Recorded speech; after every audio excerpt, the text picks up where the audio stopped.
Imagine you go to file your tax return, but you're unaware that the tax law changed. Well, that's why this video now exists. For anybody who is a small business owner or just somebody who's a regular taxpayer, this video is going to help you be updated on the tax law changes of 2025. So we're going to go over the top 10 tax updates of 2025.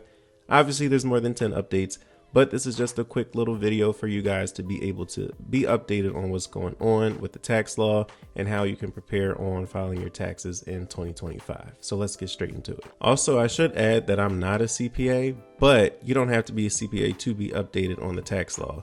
Honestly, you can go to irs.gov and study the tax law yourself, be able to study everything that happens on, the IRS's website and be able to be updated on your own. So no, I'm not a CPA, but you don't have to be a CPA to study the tax law. You can easily stay updated on your own. This is just to help those who would like some quick tips and some quick updates on the tax law changes of the new year. So I have some notes I will be looking at, and this is from the IRS's website, as well as some assistance from TaxSlayer Pro.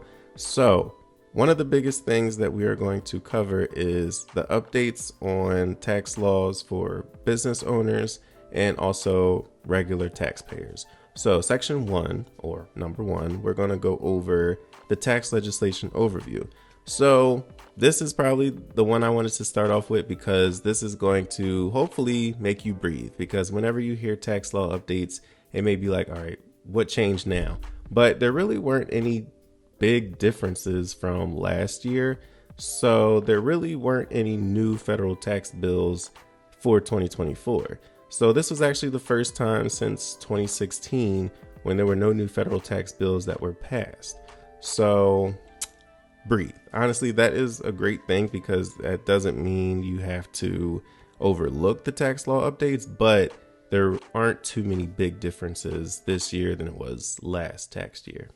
However, some provisions in the Tax Cuts and Jobs Act are phasing out, and both the Inflation Reduction Act of 2022 and the Secure 2.0 Act of 2022 are now coming into effect. So those are the new updates for the tax legislation, but overall no new federal tax bills were passed for 2024. Now for the Consumer Price Index or CPI adjustments and how they're impacting this new tax year.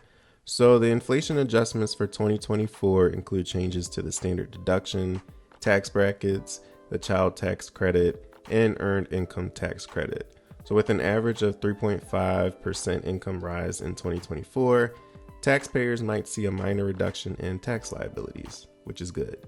For example, singles might be saving up to $102, while married couples could be saving up to $839. So basically what that is the CPI adjustment. Usually in the tax law, the IRS wants to try and be nice and help people out during inflation. So with that CPI adjustment, it may be saving taxpayers who are filing their taxes in 2024 or for 2024's tax year a little bit more money than last year. It's not millions, but every penny helps, right? So that's the little update for the CPI adjustments. Now let's talk about the third update, which is the child tax credit. So for the child tax credit, the amount rises in $100 increments. So for 2024's tax year, that is going to amount to $1,700, which is $1,700. And also let's talk about the earned income tax credit changes. So investment income limits for the earned income tax credit is now set to $11,600, which is affecting people who are eligible for the earned income tax credit. So its limits changed, but not by much. All right, for the fourth update, we're going to talk about Form 1040 and the schedule changes. Now, Form 1040 is the regular tax form that most taxpayers have to file. And that's where if you're a single taxpayer, married filing jointly, married filing separately, head of household, or qualifying surviving spouse, that's where you're going to be filing your tax return. There weren't too many big updates for Form 1040. One of the updates is that it now includes a new checkbox for non-resident aliens treated as U.S. residents. And also for Schedule 1 on Form 1040, digital assets are now recognized as ordinary income. And significant shifts in schedules 2 and 3 deal with vehicle credits and detailed credit repayments. So if you are a non-resident alien but treated as a U.S. resident, you want to make sure that new checkbox is checked. Also, if you need help, make sure you ask your accountant to help you with that. And for Schedule 1, digital assets are, becoming more of a thing nowadays and more popular, but now it's going to be recognized as ordinary income. So that's an update when it comes to digital assets, and make sure that you are paying attention to these, minor updates, but these are things that if it applies to you in your tax situation, you want to make sure you are paying attention to it and making sure that you're compliant. So for number 5, we're going to be talking about Secure 2.0. So the Secure 2.0 Act pertains to people who have retirement accounts.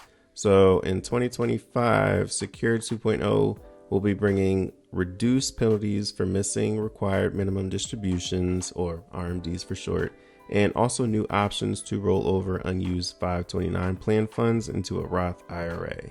So that's going to particularly involve people who have retirement accounts. So there was a penalty, or still is a penalty, if you were to take out some of your retirement account funds earlier than you should, but that penalty is now reduced. So that's good. And before we get to the rest of the updates, make sure you like this video and also subscribe. More tax updates and more business, entrepreneurial, and tax videos will be coming really soon. So make sure you subscribe so you can stay up to date on these informative videos that will help you grow your business and also win in the tax game. Now let's go to number 6. Now, number 6 is going to talk about the Inflation Reduction Act updates. So the Inflation Reduction Act enhances clean vehicle credits. So from 2024, 40% of battery components must be sourced from North America, rising to now, well, not now, but in 2029, it will be 100%. So these credits are now advanced at the point of sale, but must be reconciled on your tax return. So if you have a clean vehicle, EVs are becoming more of a thing in today's day and age as well. So if you have a clean vehicle, you want to make sure you are taking advantage of those credits that will be yours for the taking. So in 2024, it's 40% of the battery components must be sourced from North America for you to be able to claim the clean vehicle credit. There's different clean vehicle credits out there, but that's for the Inflation Reduction Act. And that is going to be a good one for people who do have EVs. And if your EV qualifies, make sure you're getting all those credits you are entitled to get. Number 7. So number 7, we're going to talk about new forms and business credits. So one of the new forms is going to be Form 172, and that's for detailed tracking of net operating losses, or NOLs for short. And this is going to be involving business owners. So if you're able to carry over some of your net operating losses from the past, that's going to be able to help you to drive down your tax liability because your business took a loss. Also, another new form or an update on Form 3800, so 3800, that's going to allow for the elective payment elections for general business credits, which will be offering more flexibility. So if you're a business owner and you are involved in net operating losses, make sure you're paying attention to those forms so you can make sure you're driving down your liability. And I also want to point out, a loss is never really just a loss. A loss can be a lesson, but when it comes to taxes and for your business, a loss can still help you get some credits, right? So whenever you are at a loss for your business, make sure that's going to be reflected on your tax return so you could possibly get some refunds back. Number 8, this is definitely important for people who were affected by the disasters of 2024. So for disaster relief provisions, 2024 did mark as a big year for natural disasters. So definitely for those who have went through the hurricanes down south and other areas where there might have been wildfires and other areas of natural disasters, you want to make sure that you are talking with your accountant, someone who's going to help you be able to file your taxes so you can get the tax relief provisions.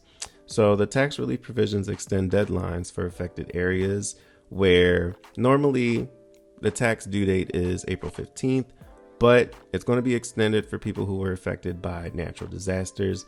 But you want to make sure the area that you reside in is a part of the affected areas so that you can be able to be a part of that. So also new guidelines for casualty and theft losses offer potential deductions if you've experienced significant damage. So if you've experienced theft or casualties or disasters in 2024, make sure you're aware of if you qualify to be able to receive the provisions from those occurrences. And number 9 deals with the bonus depreciation phase out. This also is very helpful for business owners to pay attention to.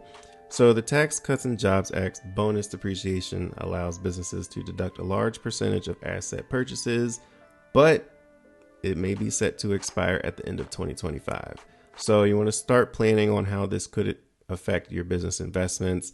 I know for the past few years, a lot of business owners were taking advantage of bonus depreciations.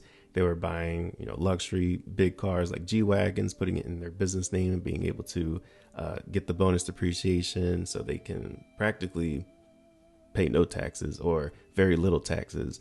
But that's going to be phasing out real soon. So you want to make sure you're planning your business investments properly so that you are up to date on if you can still take advantage of the bonus depreciation by a little bit or not at all. So make sure you're up to date on that. And finally, number 10, it really is an update that is going to be the same, but whenever tax season comes and you have questions, make sure you talk to a professional. Make sure you talk to a tax accountant, a tax professional, a CPA, an EA, or somebody who is equipped to be able to answer your tax questions and make sure you're able to stay tax compliant.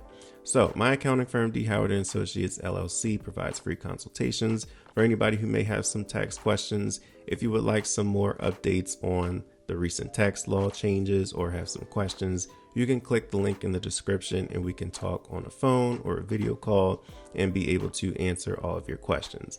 Also, for my business owners, if you need help paying less in taxes, still schedule a free consultation because we can possibly go over some tax plans that help you to lower your tax liability so you pay less in taxes this year than you did last year. And also make sure to like, comment, and share this video and subscribe. Make sure you subscribe. This is definitely a channel that's going to help you be able to grow in your business and also stay tax compliant and save more money in taxes. All right. So I appreciate everybody tuned in and watched this full video. Make sure to like, comment, and subscribe, and I will see you guys in the next one.